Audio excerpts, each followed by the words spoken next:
Welcome to the Accidental Experts podcast. I'm your host, Bryce Hamilton. I'm a licensed clinical social worker and a child and family therapist. I have been in practice for over 15 years, and I'm also a mom of 4. So I know the challenges both professionally and personally. I'm so glad that you're here today to grow your parenting toolbox. Please come as you are and be ready to learn. My goal is to make you the accidental expert so that you can raise healthy humans. Hi, everyone. Welcome back. I'm so excited to welcome Kathy Jones, also known as Justice Jones, back to our show. She's going to be talking to us about how to navigate co-parenting with an abusive previous partner, what to do about that, how to go forward with that with children. As a survivor of abuse and also a justice advocate, Kathy has dedicated more than 25 years to promoting the safety and well-being of women and children targeted by domestic abusers. She founded the Mother Justice Network to equip the community for effective responses to families impacted by family violence predators, but was quickly confronted by the overwhelming need for protective mothers seeking support and shifted gears to provide them with consultation and legal advocacy. She is best known for her Maze of Coercive Control, a training tool that demonstrates the complexity of living with domestic violence, and for facilitating her Find Your Best Self retreats for women who are seeking to rebuild their purpose after breaking free from their abuser. We are so thankful to have Kathy with us today. She is going to help us understand what that looks like to navigate this idea of co-parenting with an abusive parent. With that, let's get to Kathy. Thank you for having me. I'm Yes, looking forward to it. and yeah, so I was telling you how impactful your last podcast interview was for not only our audience, but for me personally, and how I took some of that information and really helped some of my patients with that. And so I'm just so glad you're back with us to help us with this challenge of co-parenting after being in an abusive relationship. Yeah. And I guess that's where I would start in saying there is no such thing as co-parenting when you share a child with an abusive person. All there is counter-parenting Yes. and Okay. compensatory parenting. So the abuser counter-parents, the adult survivor target compensates for the parenting of the counter-parent. Yes, Yeah. okay, so this is gonna be way harder, right? Which is why A you're little here to bit. help us. Because, I mean, co-parenting is probably the dream, right? But and I was thinking as I was getting ready for this, I'm like, how can you ever get them on the, like, side of rational behavior, right? The abuser, right? Like, so I would imagine that that's very hard, especially when they continue to see the person that they had targeted in the past as a continued target. I have not ever seen an abusive party become a rational, caring parent. Doesn't mean that it hasn't happened. I Mhm. just have not seen it happen myself.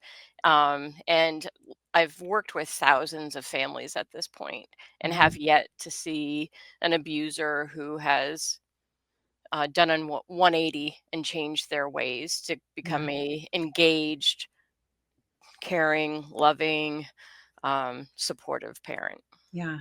Okay, so with that, let's talk about what do you think are the unique challenges that people that are often they're mandated in the court system loves the vernacular co-parenting, right? Mhm. So that they're mandated to co-parent or they have to parent with this other person, right? So they can't just take their kid and have 100%. So they're sharing time with their kid Yeah. and this other adult.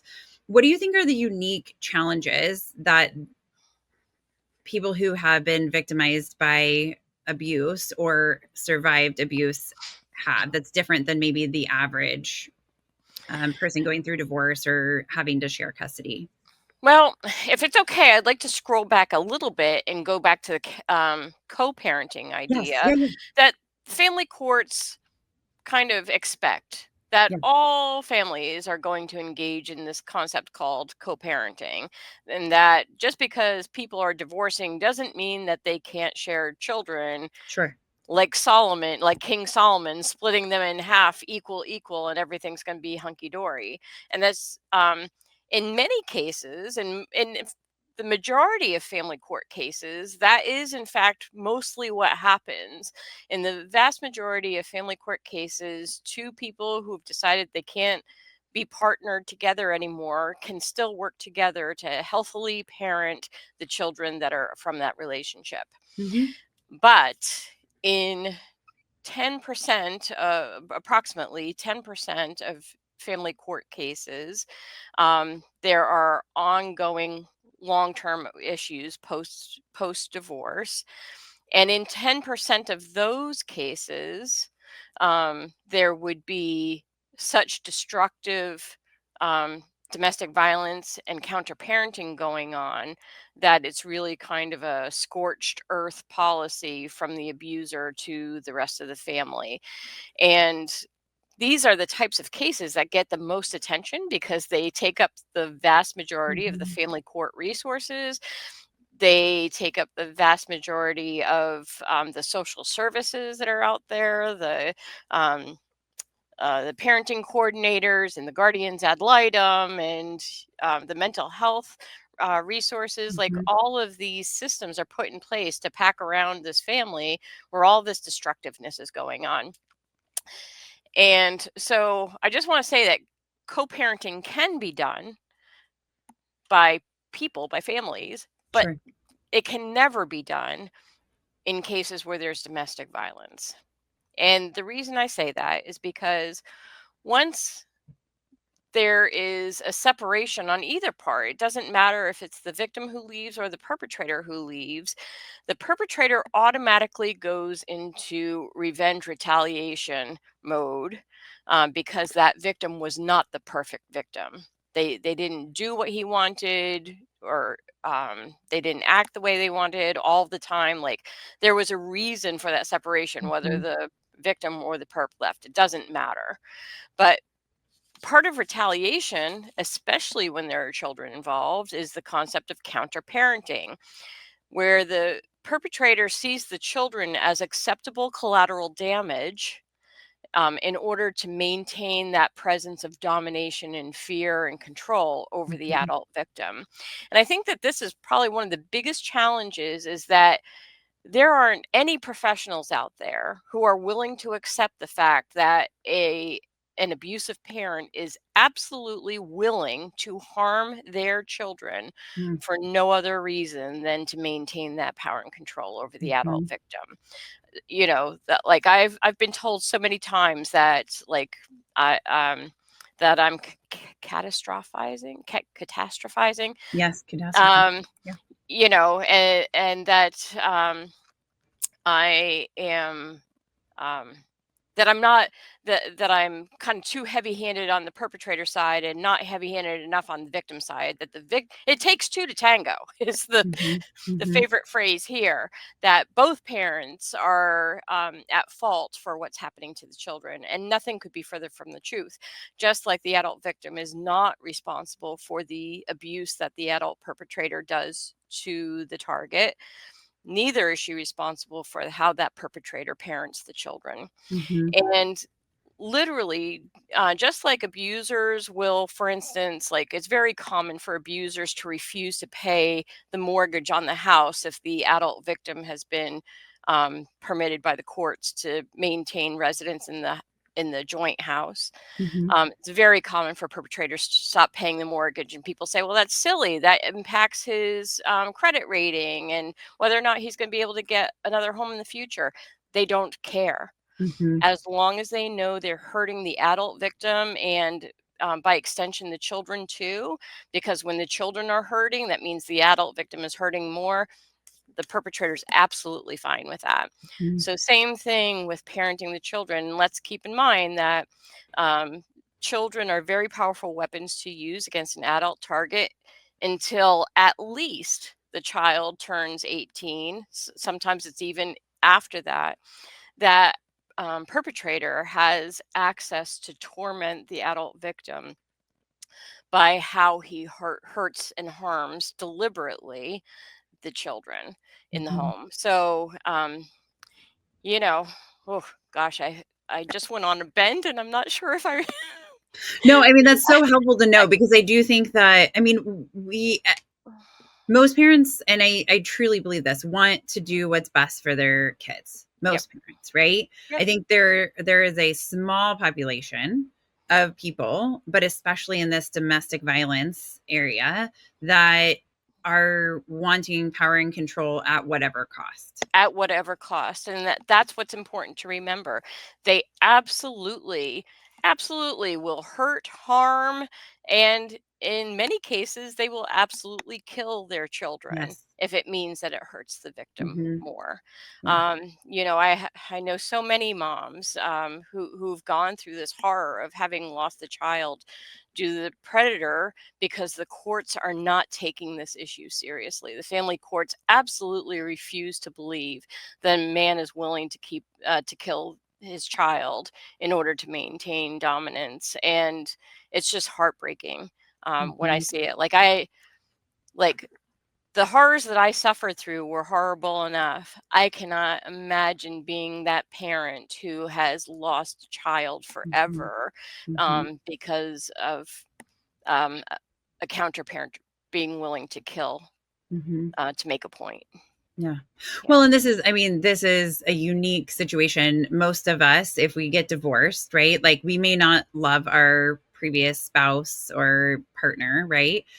And we may not want to be around them. We may not want to like stand on the sideline next to them, whatever it is, right? Like Right. but we can be like, we love this kid Yep. so much Yep. that we're going to put aside the Our own feelings. feelings, right? I Yep. had some other words, but yes, feelings that we have for that person. I don't have an ex, but I just know, right? Like it's Yep. very intense, right? Like we normally don't get divorced from somebody that we're still In love wanting with. to keep a Right. relationship with, Right. right? And Yep. and so normally we do that at the end, right? When things are really bad. And so, but we see the kid and we love them and we prioritize their well-being, which means we're going to have to put our feelings to the side because what's best for this kid is to have two healthy parents and have us both in their life and involved and loving them. And sure, my house runs differently than your house, but like not to the point where we're like, hosting drugs and doing crazy things for our kids at one house and then the other is following the laws, but it's like balanced but different, and that's okay, and kids can handle that. But this is totally different. This is that kids, I mean, the primarily domestic violence, the person being victimized is a woman and the perpetrator is a man. Is that correct? That is true. Yes. Yes. Not always, but often enough that it is worthwhile to spend the majority of our time talking about the adult victim being a female and the perpetrator being a male. Yes. And so, and for the sake of ease, we're going to continue with that vernacular, but knowing that there are times where the tables are shifted and men are the victim and women are the perpetrators. Um, just for our audience to know And that we're not yeah, but I saying want that to that can point happen. out one specific reason about why it's rarely ever the instance of the female being a perpetrator and the man being the victim. And the reason is because you have to remember that domestic violence is not just a like a family system issue. Mhm. It's a community issue. Domestic violence occurs because the communities around us do not care enough to actually stop domestic violence on the family level. If two communities, High Point, North Carolina, and Quincy, Massachusetts, have absolutely demonstrated that when communities care to get involved, domestic violence is mostly eradicated within the Really, tell me. I yes. Mm. We have family that lives in High Point, and so I mean, obviously, I'm invested in anybody doing something great. But I love when I hear that a place where we have family is doing something awesome. What are they doing? So this was information that came to me, gosh, probably about 10 years ago, right as I was leaving a safe place. I had attended a conference, Rhode Island. It was the National Coalition Against Domestic Violence Conference. And I'm pretty sure that this is where I met an individual from High Point, North Carolina. Um, I don't remember who they were specifically. I just remember the concept of what they Yeah. shared, and that was the fact that they had gotten all of the big wigs of the town, the mayor, the police chief, the fire chief, um, pastors and clergy people and mental health and every child protection. They got all the head mucky mucks into a room together and said, like, listen, this is a serious enough issue.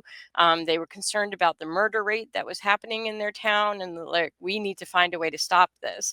Mm-hmm. And eventually they, like, if anybody was arrested, if anybody was convicted, anybody who had any kind of criminal involvement for domestic violence, they were pulled into a room with all these people who said, we're not going to let you do this to your families anymore, and you have a choice. You can change or you can get out. But we are going to make sure that you stop doing this to your families. And lo and behold, the murder rate started dropping, and there were definitely positive outcomes from Wow. this city stepping up and saying, Mm-hmm. these systems are not going to allow this here anymore. Mm-hmm. So, Wow. Okay. Well, we need to take note of yeah, these places that are doing things to take a stand, but the yeah. rest of us are sucking. We're not doing enough yet. I don't know Um, how many towns there are in the United a States, but lot, the rest of so them many. are, other than Quincy, Massachusetts, um, are definitely having some trouble there. The Yeah. other thing I would just wanted to briefly state, like, you were mentioning that, hopefully co-parenting, what we want is two healthy parents, blah blah blah, and you just kind of kept going. But that is the crucial key to Mm-hmm. why we don't have co-parenting when there's domestic violence. There isn't two healthy parents. Mm-hmm. They might be physically healthy, and even that's going to be in question because perpetrators are so destructive in the relationship that often the adult victims, start developing chronic illnesses and Sure. chronic diseases. Yeah. But um, we need two emotionally healthy parents, and a perpetrator of domestic violence just cannot Mm-hmm. be an emotionally healthy parent. As soon as he starts demonstrating or domineering that power and control over their adult victim, they are not a healthy individual. And the other word that you used was loving. And perpetrators don't know how to love the way that most people think of love. If you Mm-hmm. want to take a biblical perspective, love is patient, love is kind, love is long suffering. Read through that, verse, whether or not you believe in the Bible, like, it's still a good definition of what love is. Mm-hmm. Perpetrators have no concept to be able to love anybody in that way. Their concept of love is like, hey, I love my kid like I love my car. I'm gonna take care of it surface wise, but I'm not, like, I'm going to put it up on a pedestal, but as soon as I'm done with it, I can throw it away, I can sell it off, I can do whatever I want with it. To a perpetrator of domestic violence, the women and the children are nothing more than property to be disposed of when they no longer amuse him or appreciate him enough. Mm-hmm. And so, I don't know about you, but that's not a way I want to be loved. No.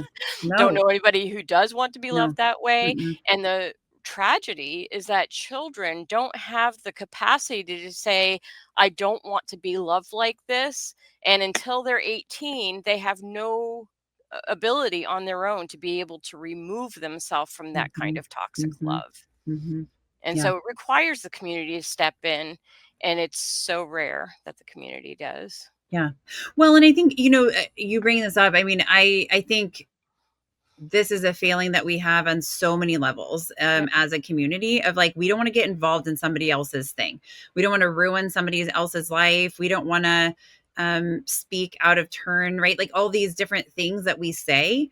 But the truth is, like, if abuse is happening, whether it is by a parent or a teacher or a pastor or coach or an official or whoever, right? Like, we want to stand up against that. And when it's especially children being put in these positions, it is our job as adults to stand up against what is wrong, right? Like, I'm not saying don't protect the victim.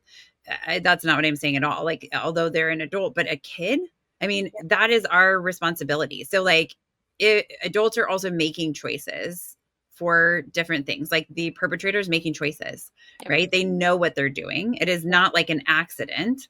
I have never accidentally found myself in control of Right. something, right? Like of another person, right? Like, and so like I'm even thinking about, like, I coached volleyball this year for my daughter. I did not accidentally. I actually had to sign up. I had to like take a course. I had, right, like I had to like go to 2 things and understand what abuse was and say that I haven't been, you know, um done any child abuse or whatever, right? Like all these different things. Like I had to go through all these steps. There was not an accident that I came into control of other people. So Right. I think, just remembering that piece, I think that is a unique challenge within this domestic violence system of where you're having to have kids in the middle. Because like when you get divorced and you're one person and you have no children, I mean, it's not that easy to just walk away, Right. but you don't have to share people, right? Between 2 people where you're constantly seeing that other person, right? Doing these exchanges. And that is definitely challenging because the trauma doesn't end there. They want to Right. continue to control you forever, right? Even And if and they. will and especially use those child exchanges to do just that. Mhm. Whether it's the pattern of showing up 15 minutes late or showing up a few hours late or Yeah. showing up early and saying, "Well, she wasn't there, and so I didn't Mhm. drop the kids off. I took them back home with me." Like in every conceivable way, I've seen the exchanges used as the critical point to maintain that dominance and control. Yeah. Yeah. So, but I Okay. want to scroll back and Yeah. wait and say, sorry, I keep No, doing you're this good. to you. Yeah. Where you were talking about, that the community needs to intervene, and the reasons why. But one of the things that's important to remember is one of the reasons the community refuses or abrogates their obligation to intervene is because inherently, like, domestic violence crisis centers and educators have been crying out, the most dangerous time for the victim is when that break is made, right? Mhm. And it's the same thing for the professionals that get involved. If you're Sure. dealing with an abuser and you're trying to hold him accountable for his abusive choices and bad behaviors, you become a target because Sure. the abuser engages in the exact same power and control uh, behaviors over Mhm. the professionals in the community that he does with the adult victim. He starts with that luring and grooming. Hey, look at me. I'm a nice guy. She's the crazy one. You should really be looking at her, but Mhm. I'm really the nice guy. But once they're confronted, even challenged just a little bit, they start getting angry. Like, who are you? And Mhm. then if you don't back down as the professional, that's when Yeah. they start threatening your job. Sure. Like, and if you still don't back down, that's when they could go with I know where your kid, I know where you live, I know where your kids live. Like, it's Mhm. definitely a pattern that they engage with everybody in the community. The problem is that most of the professionals and most of the social network never get beyond seeing him as that lurer and groomer. Like, Mhm. so they're stuck in that, well, he's really a great guy. I don't know why she's in the fetal position on the floor crying because he's always been great with me. Well, Mhm. yeah, he's been great with you because you haven't been challenging him at all. The Yeah. moment you call him into question, the the fangs come out, the claws Mhm. come out. Mhm. Yeah. And that makes sense. I mean, that we are not immune, and then it becomes dangerous for us too, and so then people wanna back off because then, it's now it's It's not impacting my my re. problem. Yeah. Yeah, Yeah. yeah. She Yes. can handle it. I don't need to handle it. I don't get paid enough to do this. Mhm. Those are the kinds of attitudes that come out. And truth be told, you know what? We don't get paid enough. But then let's start taking steps to permanently separate those children and that adult victim from the abuser. Like, Mhm. let's put them in their own special little colony so that they don't have to maintain contact with the kids and the adult victim. Yeah. So Yes. Yes. Okay. So speaking of that, like, I mean, since we don't have that ability, right, to like just say this is going to happen and then that happens, right. it's obviously a long process and we can work towards that. But like in the meantime, what are things that the adult victim, the survivor, can do to protect their kids and themselves, both physically and emotionally, while still trying to comply to this custody agreement? Hmm. I think the last time we talked, I was like, there are some things I don't like saying out loud, and I'm getting ready to say one of those things I don't like to say out loud. It is unreasonable or unrealistic to expect that you are going to get your children through this without damage. Mm. There is going to be damage, and the best thing you can do is try to mitigate that damage. And and that's really hard to say. Like, Yeah. my chest is just like tying up in knots right now saying that out loud. But it's absolutely true that there will be damage to your children, and um,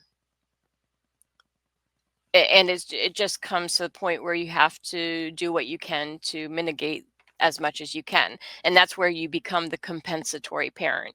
You see the wrecking ball of the counter parent over here and what he's Mhm. willing to do.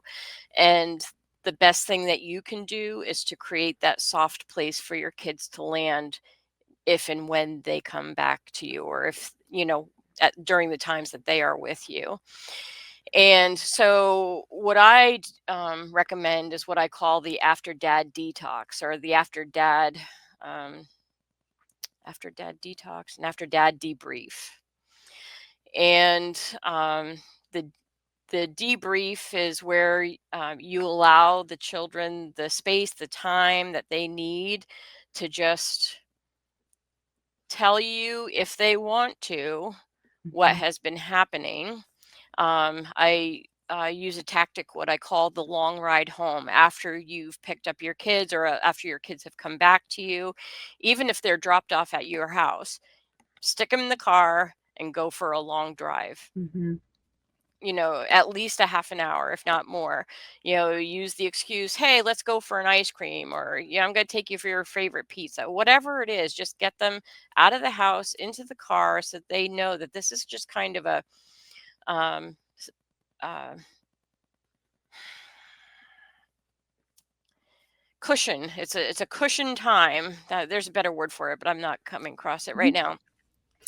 now. That we're going to just kind of allow our bodies to come down out of what we've just been through. We're going to process as we want to. It's really critical for the adult target to not ever ask a barrage of questions, because guess who does that when the kids go back? The perpetrator. Mhm. You should not be asking questions. One of the reasons you want the kids in the car, if you can, to be able to just kind of um, decompress, is because kids are more apt to speak about what's bothering them when they don't have to look the parent in the face. Mhm. So that your eyes are on the road, they're in the back kind of doing what they will, whether it's like reading or looking at the scene that goes by. um, you can start out with a question, but I would make it very general, like, oh, so what was the best thing about your week? Mhm. You're not even asking about dad Mhm. specifically. But just asking a general question that might get the ball rolling. You don't want Mhm. to ask a yes or no question. Like, you want to ask something that should generate some conversation. Hopefully that you can kind of expand on the conversation from there. But even if no conversation happens, it's just the process, the beauty of just kind of separating the children from coming immediately into the house, so that at least they have some time to come down from the anxiety Mhm. and whatever else they're feeling Yeah. after coming back from dad's. Now, it's important to note that when the children come home from the abusive party's house, that it takes anywhere from 24 to 48 hours for that child to really be able to get like fully decompress from the anxiety. Um, and then they start ramping back up again 12 to 24 hours before they're supposed to go back. And Mhm. so, what that means is if you have an exchange schedule where the children are like 3 and 2 and 3 and 2, back and forth like Mhm. that, what that means is they never have the opportunity to come down. Yeah. So they are constantly on, the uh what's the you know all of the toxic dump stuff, the adrenaline and all of that. Mhm. Yeah. Their That come amygdala's on. Yeah. There Yeah. you go, Yeah. thank you. Yeah. um from being with dad, it means they never have the opportunity to come Mhm. down. And so i've I've said to so many protective parents, if you can stomach it yourself, it really is best for your kids to try to do a week on, week off, or 2 weeks on, 2 weeks off, to be able to give your kids as much time as possible between them coming back and then having to go back to the Mhm. abusive parent, that time to come off of the adrenaline and all the other Mhm. toxic dump that's going on in their bodies.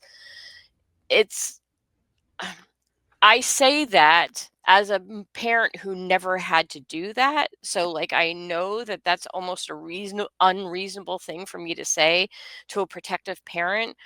But in my heart, I believe that that is the best type of schedule for the children when working Mhm. in these types of situations. But it would be super hard for me to do.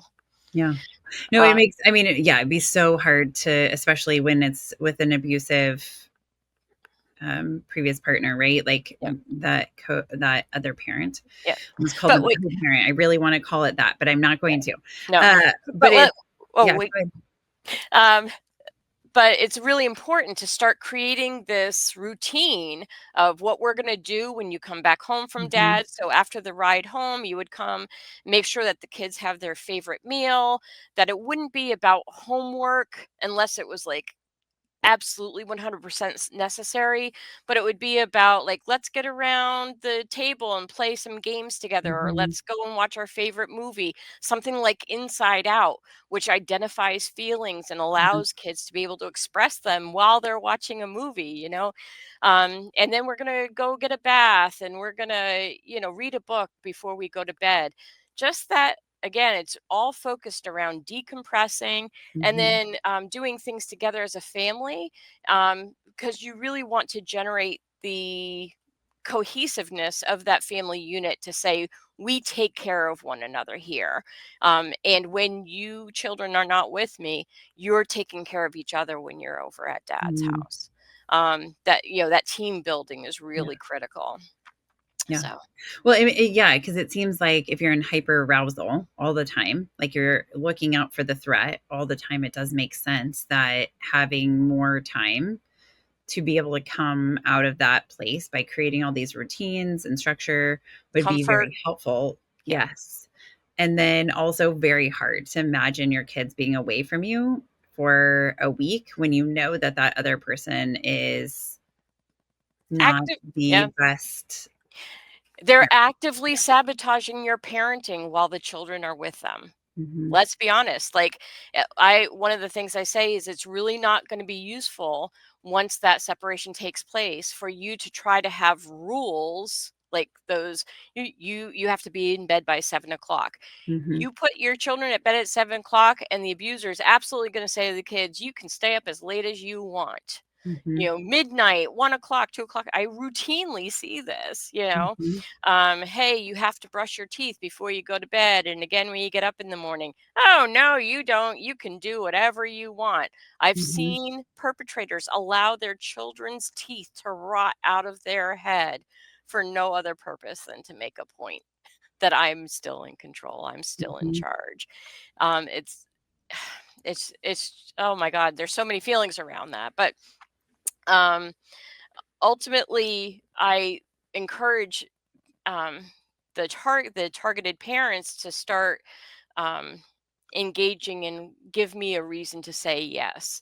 So you want your kids in bed by 7 o'clock, but you know the abuser is going to allow them to stay up past midnight or later.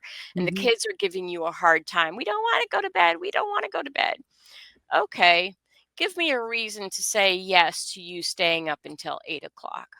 Give me a reason, because you have to go to school in the morning and you have to be ready to go. Like, you can't be tired, and you can't be like dragging your feet. Last day, Mhm. yesterday you missed the bus, and we don't want that to happen again. So, what are you willing to do so that I can let you stay up until 8? How about if we go put your clothes together for tomorrow so that I can let you sleep in a few extra minutes because we already know what you're going to wear?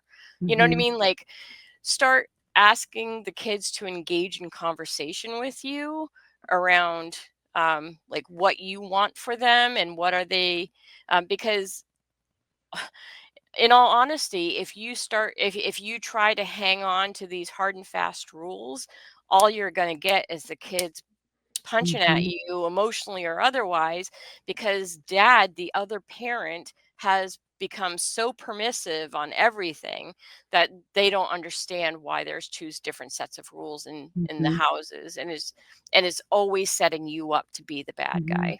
Yeah. Well, and I think I've also heard where, kids have said, my dad says this about my mom, like she's too strict or she doesn't have fun or whatever it is, right? And so then they're also putting those thoughts potentially into the kid's Yes. head. And so then that Not makes them want potentially, to kind of, definitely. yeah, Like, they're definitely doing that. Yeah. yeah, to kind of break down the control that they are entitled to have at their own house. But then it makes it really hard because the kids are bucking that system. And it makes sense. I mean, when you have such varying roles, right? When it's like, it's not like they're close, right? Where kids can handle that kind of like closeness, like, okay, they can be flexible between this, but it's very hard when they're drastically different. Yes. Yeah. Yeah. So how do you handle the part where it's like, okay, so sometimes communication has to happen with that other parent, right? So like maybe they have to identify that the kid has a doctor's appointment or the kid was injured or whatever. What are the strategies that you have to help navigate that, like, but maintaining boundaries? Because I think not that the other person is going to follow the boundaries maybe, but like talk to me about like what you think. Like, are there programs that they should communicate on? Should it only be via text message? Should it be, I mean, like, how do they do this? Eh, Because well, what I would say is it doesn't really matter what the communication vehicle is, Mhm. as long as they use it consistently and as long as it's printable. Okay. Um, oh, I know that Our Family Wizard is out there. I'm kind of on the fence as to how good or not it is. I think it probably could be good for some families, but it's not. It's definitely not good for all families, because Sure. I have survivors who are like, "It's the worst thing ever. I wish I didn't have to use this." Mhm. And I'm not trying to badmouth Our Family Wizard, the program or whatever. Like, this is just the nature of the beast. Sure. Abusers morph their activities to get around whatever barriers are put in the way. So Mhm. if Our Family Wizard is the barrier that's been put in the way of the abuser Sure. versus the target, then they're going to find ways to abuse it, even though OFW has tried to put in um, firewalls, if you will, to try to prevent that happening. Nothing is abuser proof. Sure. Like, they will find any way they can to get around. And so for me, the biggest issue is make sure that whatever venue you use or platform you use to communicate with your abuser, that it is absolutely printable Mhm. at the end of the day, so that if you need to take it to court for any reason, you have the capacity. Having said that, I know that it is very difficult to communicate to abusers who are constantly dismissing you, demeaning you. Like, they look for every opportunity to tell you what a crappy parent you are and Mhm. how much you suck. And um, you know, eh, by the nature of counter parenting, he's always throwing in what he wants to do. And why are you always challenging me? You never want to do what I want, and you think that you're opinion is the only opinion that counts, and it's such a constant um, um counterpoint or talking point for him, that when he takes these communications to the court's like, well, she is being unreasonable. Well, she Mhm. is making too many demands on how he parents. He has the right to parent the way he wants to at his house. She shouldn't be telling him what to do, yada, yada, yada. Like, Mhm. that's how it always shakes out, no matter how kind and how patient the adult target is being. But I do have to caution you to say, it's important to remember that literally everything that you write absolutely will go back in front of a judge at some point in time. And so you really have to not only use your words with caution, like you as a woman, you're never allowed to demonstrate anger or frustration or anything like that. It always has to be, and it's not because I'm saying this. It's because 25 years of experience of sitting in the courtroom tells me that judges across the board don't allow women to express anything other than kindness and nicety. Mhm. And men are allowed to express all kinds of anger and they won't be punished for it, but Mhm. women are not allowed to. So choose your words kindly and carefully. And at the end of the day, make sure you print up your batch of what has been said and done, and always compare it to what the perpetrator has printed up Mhm. and is sending to the court, because time and time again I see perpetrators altering the communications on their end, and Mhm. the judges are getting something different than what you're putting in. And so it's really critical that um, save um, safeguard, um, like the printouts of what's really been going on, because Mhm. abusers will find a way to change even black and white communications. Yeah. Which is so hard because then you feel like you're getting punished more, right? Yep. You've already been punished and now Yep. you just continually get hit down. When you're a survivor of domestic violence, taking your children through the family courts or through child protection, you have the equivalent of 4 full-time jobs. 1, if you're working, is a full-time job. 2, if you're counter parenting, that's a full-time job. 3, if you're representing yourself, or even if you have an attorney. So many attorneys do a crap job of representing their own clients, especially when it comes to divorcing an abuser. And so even if you do have an attorney, you're probably spending the equivalent of full-time job helping your attorney represent you. Yeah.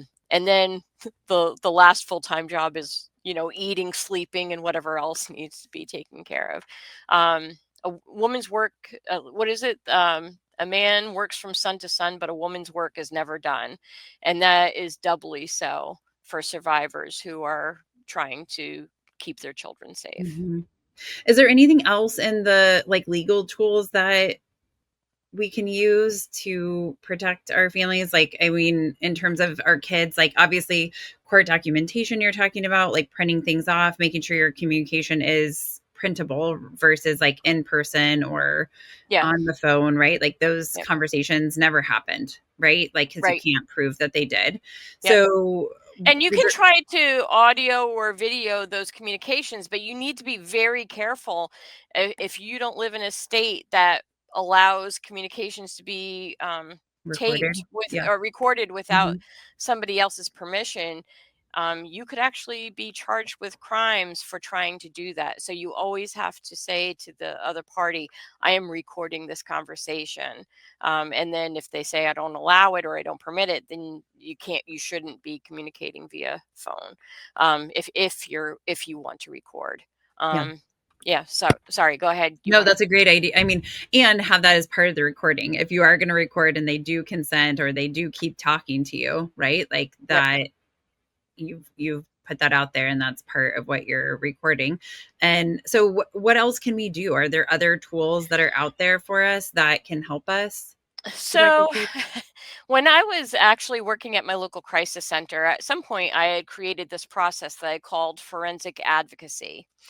And basically, what it was taking every bit of documentation that a survivor would give me access to, court records, child protection records, mental health records, medical health records, their text messages, their emails, like literally everything.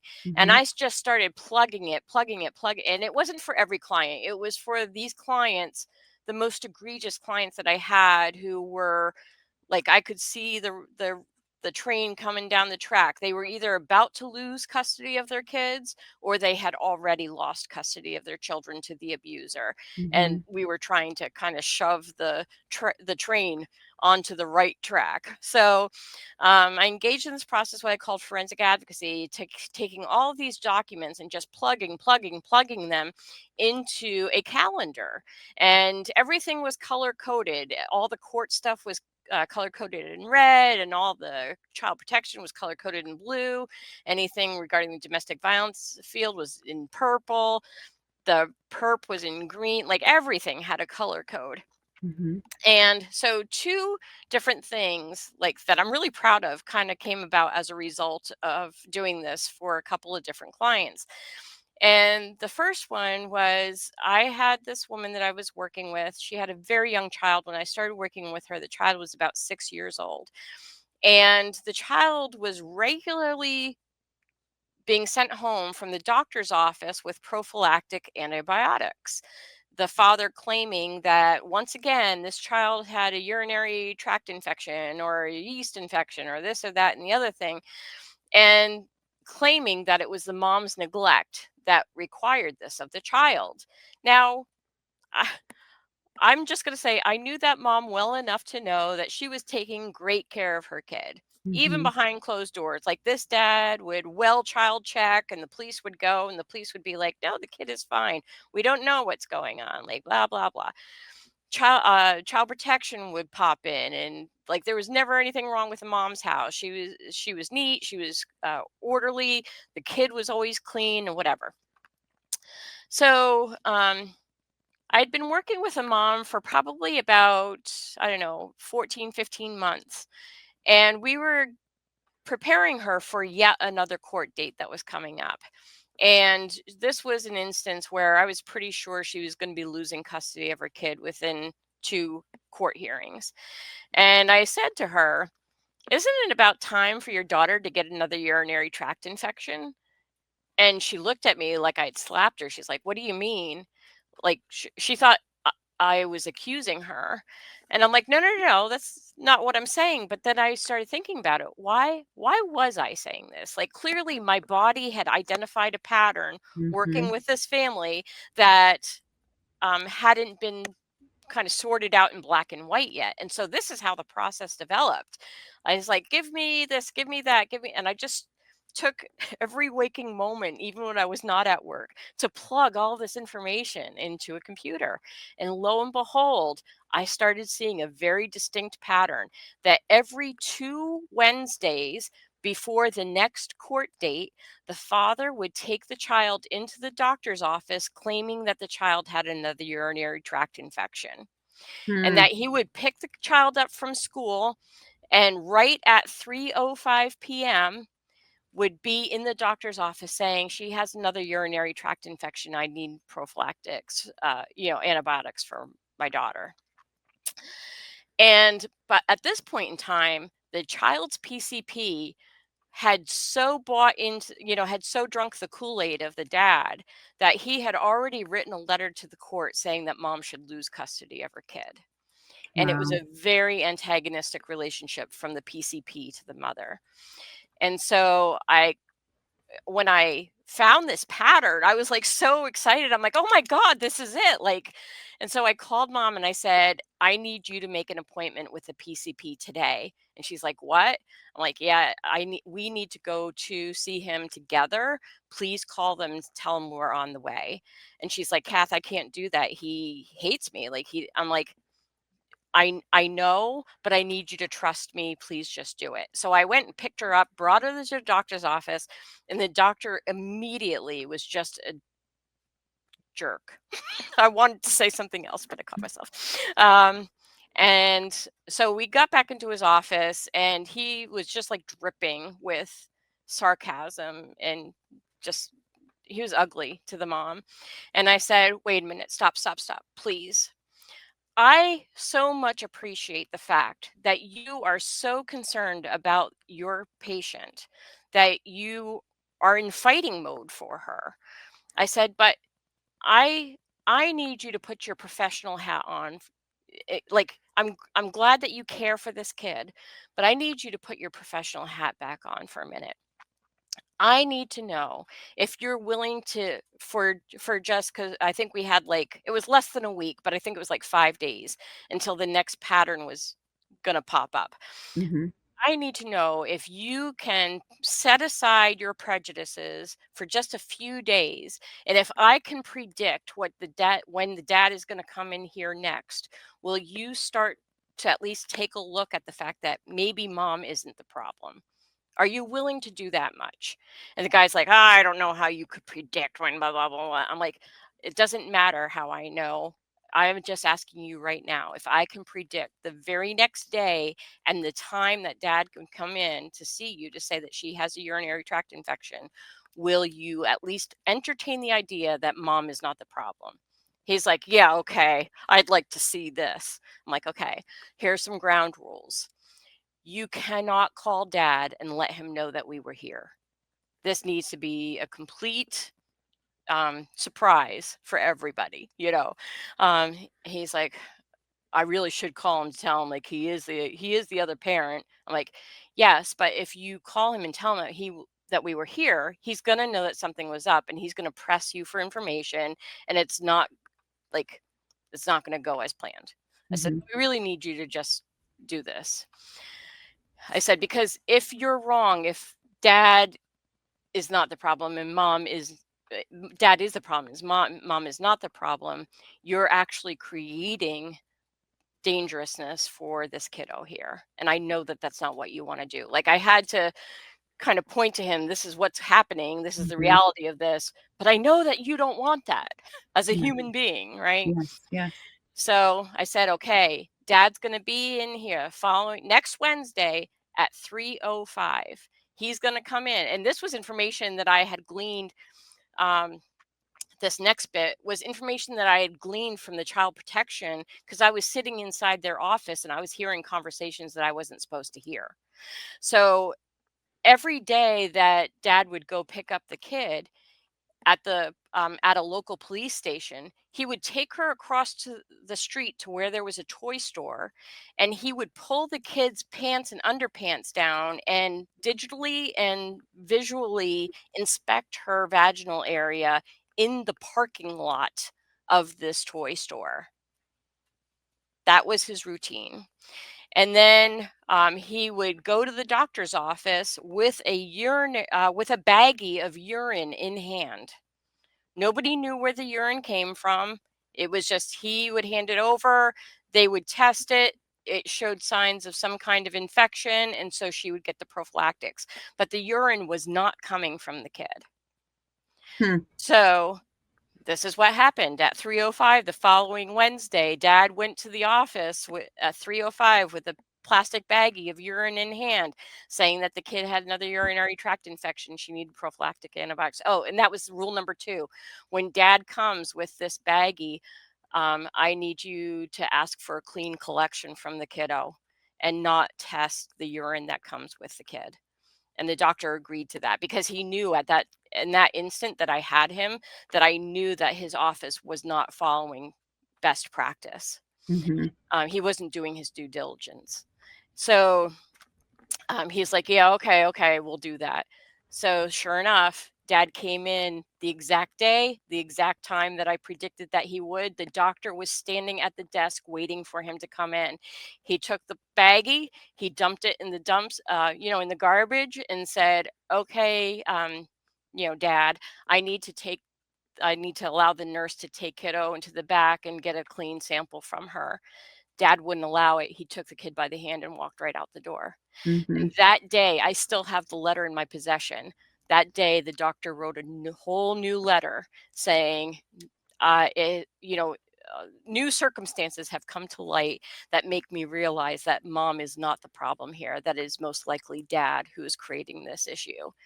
And we went from being very certain that mom was going to lose custody to, I mean, this was what started the ball rolling for mom to get full and complete custody a few years down the road, where kiddo never had to see dad again.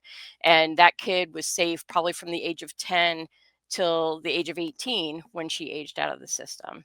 And I'm really proud of that. So the second thing that happened, do we have enough time for this? Yeah. Am I taking too much time? No, Okay. you're good. So I was doing this for a number of women, all, not all of them, a selection of them, 5 women who had the exact same guardian ad litem.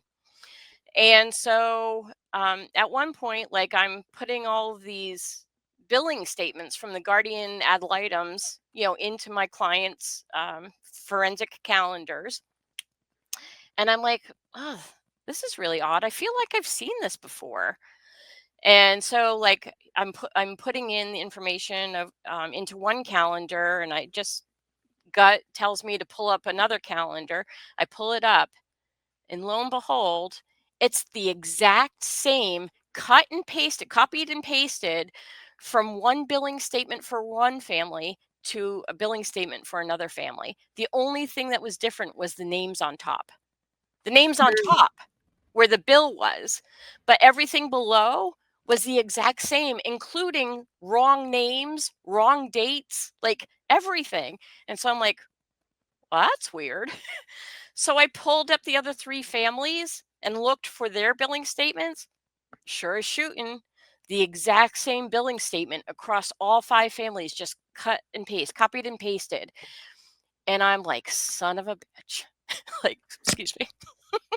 Um, she's not even trying. She's not even trying to hide this. Like, she's copy paste, copy paste, copy paste.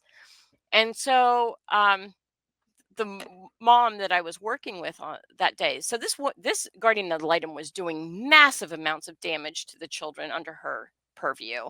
Um, there was one girl who was exhibiting signs of sexual molestation. She was doing things like disrobing in front of her mom and her brother and spreading her legs wide open and trying to force her brother to touch her where she shouldn't be touched by her brother.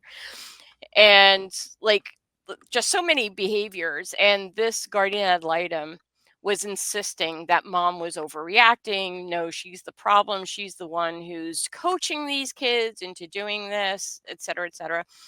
This guardian ad litem, when I went to the initial interview with the mom, the guardian ad litem was writing dad's name on her legal pad, and she was like putting flowers and like little scrolls and doodads around dad's name. You know, like how you do that in high school with your Yeah. school crush? Mm-hmm. She was doing that with this dad's name on her legal pad. It was so freaking creepy. And so anyway, that's neither here nor there, but ultimately I said to this mom, like, this is the billing statement, like, this is the one you gave me. And I turned over the tops of the other billing statements so she couldn't see the other families' names. But I'm like, this is the billing statement that I got from other families. Do you see anything unusual about that? And she's looking, she's like, that's the same bill. And I said, let's take a look at yours a little deeper. When was she actually assigned to your case?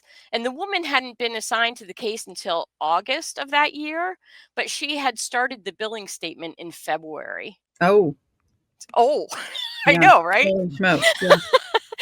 And so I was like, I think you need to file a motion with the court to say that you're not going to pay her anymore because she's sharing fraudulent billing.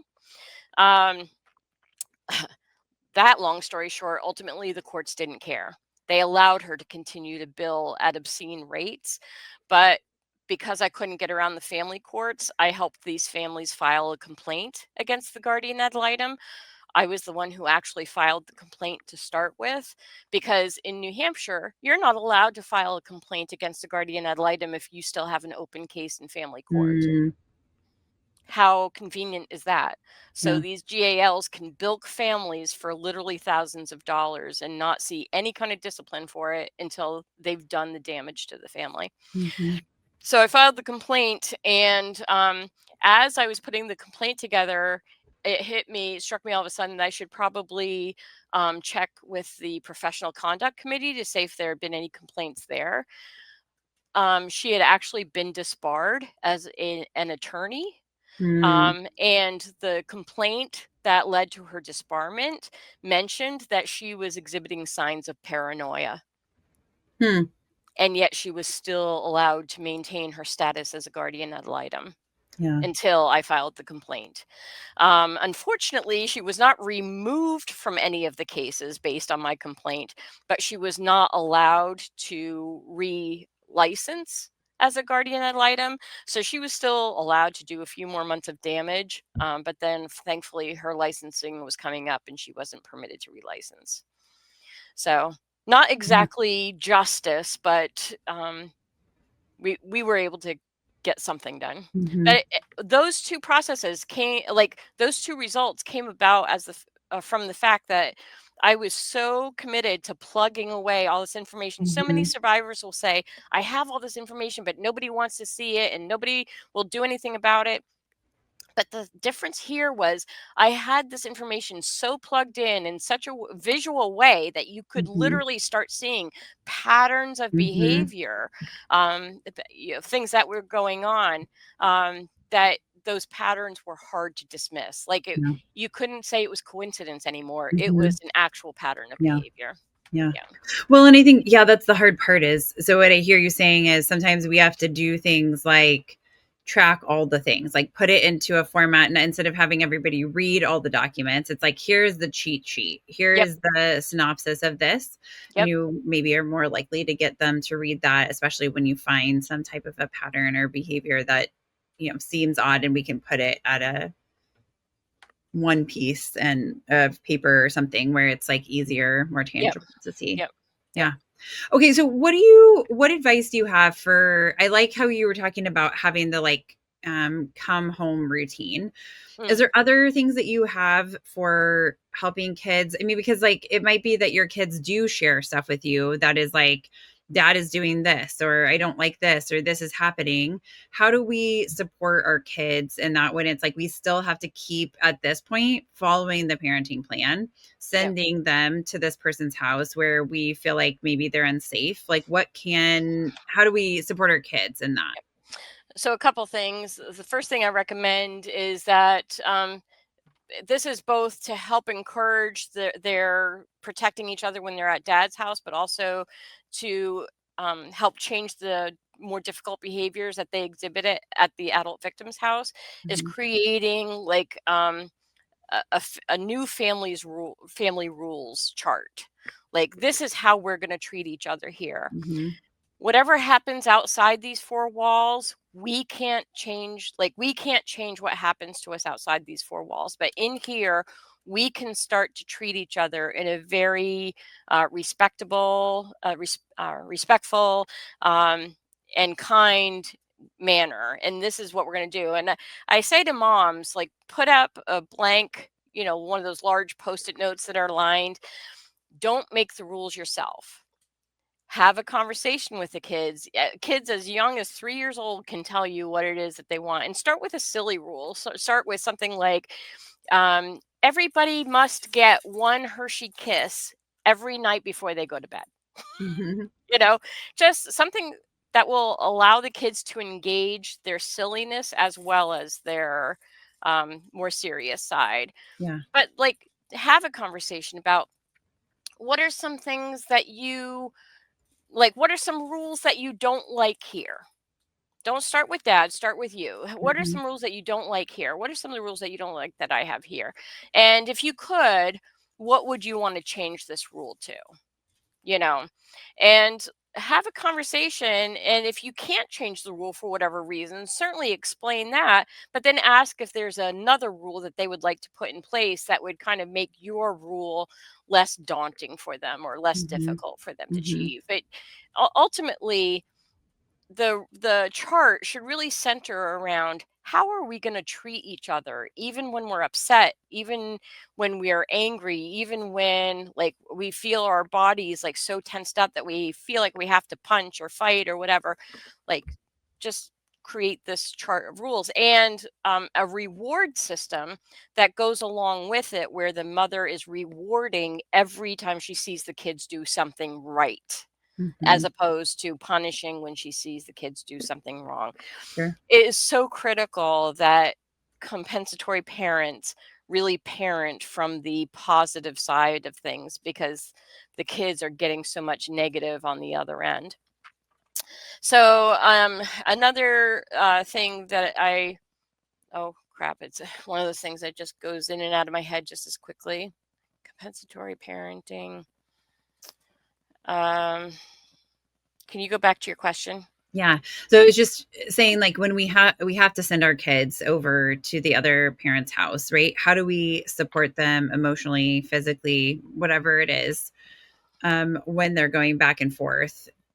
Is there any, like, I'm also thinking about like kids might say like, I don't want to go. Mm. Don't make me go. Oh, okay. This wasn't what I was going to say next, but we can start here. So one of the things that I recommend is that um, in the 12 to 24 hours before they go back to dad's house, and you can see that their anxiety is starting to build and they're starting to fret. Having that conversation around, well, what can you do when you're at dad's house if you're starting to feel upset? Mhm. Send them with a t-shirt that smells like you. Send them with like some kind of doodad, or a stuffed animal that you've been sleeping with, so that Mhm.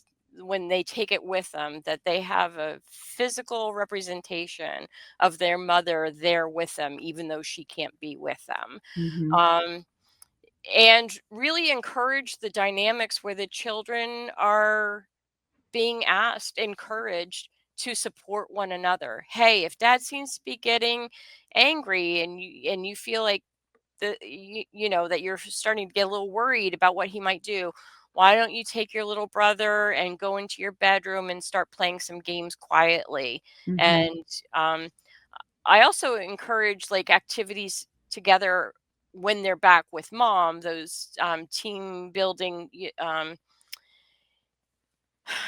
those activities like "Do you trust me?" Yes. where you're Yeah. building trust Yeah. building Mhm. exercises between kids. Like those, it's important to communicate to the kids. It's not fair to expect that kids should be responsible for one another, Mhm. but that really is what needs to happen, is that mom has to encourage that bonding to the extreme, so that kids are prepared to help take care of one another. Mom has to teach those kids, even young ones, 3 years old, how to make a peanut butter and jelly sandwich for themselves, how to give themselves their own medications. Um, a really common tactic for abusers is to not deny their children medications, important Mhm. life-saving medications even. Mhm. A family that I was working with, the dad would routinely deny the children their albuterol. They ended up in emergency rooms, like coming home from dad's, because they weren't allowed to have their albuterol and they couldn't breathe. Mhm. Another one of the kids from this family, he wasn't being given the medications that he needed for his Tourette's syndrome. So when he would go to school on Monday, having been with dad all weekend, he would be ticking all over the place and like Mhm. hugely humiliated because he didn't want to be doing this, but the father refused to give him the Yeah. medication. So I said to mom, you have to teach him how to give it to him on his own. And she said, well, dad will take it away from him. I said, well, then find a way to put little individual packs like into little baggies and stuff them in his teddy bear, so that he can go get them from his teddy bear if his dad is not going to give him the medication. Yeah. Um, like you really have to think creatively and outside the box. It's really critical that every time your kids come home, again, I'm saying you can't ask them questions. You can't be hammering into them. What happened? What did he do? But oh, that's what I was going to say. So um, don't. Um, you can't ask them the million questions about what he did or didn't do, but you're Mhm. waiting for them to share that information with you when they finally feel safe enough to share it. Don't ever say to kids, like if they're like, "Oh, dad doesn't love me," don't ever say, "Oh, don't say that. Of course he loves you." No, no, no, no, don't say that. Don't Mhm. deny their experience. You wouldn't want your experience to be denied. What you can say instead is, "It makes me really sad that he acts in ways that make you feel that way, and I wish that wasn't the case. But I love you, and let me give you some extra hug right now to show you how much Mhm. I love you." You know what I mean? Like, Mhm. again, it's that idea of compensating for what the abuser is taking away from them parenting wise. Um, when a kid comes, this was the point that I wanted to make based on what you had asked. When a kid comes to you and says, dad says this, or dad tells me to do that, and I don't like it, it really upsets me. You must not ever go back to the abuser and say, Tommy said you did this or told him that, and it makes him upset. Because now the abuser has the hook that he needs to keep reeling both you Mhm. and the kids in, and he's going to do whatever it is that he was told not to do over and over and over again. Mhm. In fact, don't ever tell a perpetrator what he should or should not do in regards to parenting. Just don't. He's going to start doing the exact opposite of what you want or what the kids need for no other purpose than to demonstrate he's still in control. Yeah. So, what you do want to do is say like you're communicating with him. Tommy needs medications every day at 3, uh, 3 and 9, whatever, it doesn't matter. And what you do is you email or communicate in black and white, and the counter parent went to the doctor today. Doctor recommended this medication, these doses at this time. Basic, like you just give him the information that he needs. You don't say I want him to or I need you to. You just say this is what the doctor recommended. Here's the medication, and only send enough medication to get the child through the time with dad. Don't send everything because you're never going to get it back. In fact, don't ever send anything with the child to the abuser's house that you want the child to come back with because it's not going to happen. Mhm. Um, if the child only has one set of gear for his extracurricular activities, one violin, one set of hockey gear, whatever, if you send it to dad's house, it's more likely they're not going to come back. Mhm. The abuser is more than likely going to dress your kids in clothing that's too small or maybe even too big, holy, whatever. You got to let him do what he's going to do. But if there are things that are important to your kids that they would want to have at your house, you can't send them to dad. You can send a duplicate, but don't send the item itself because it won't ever come back if the abuser understands how important it is to the kid. Yeah. Man, this is hard. This is It so is. hard.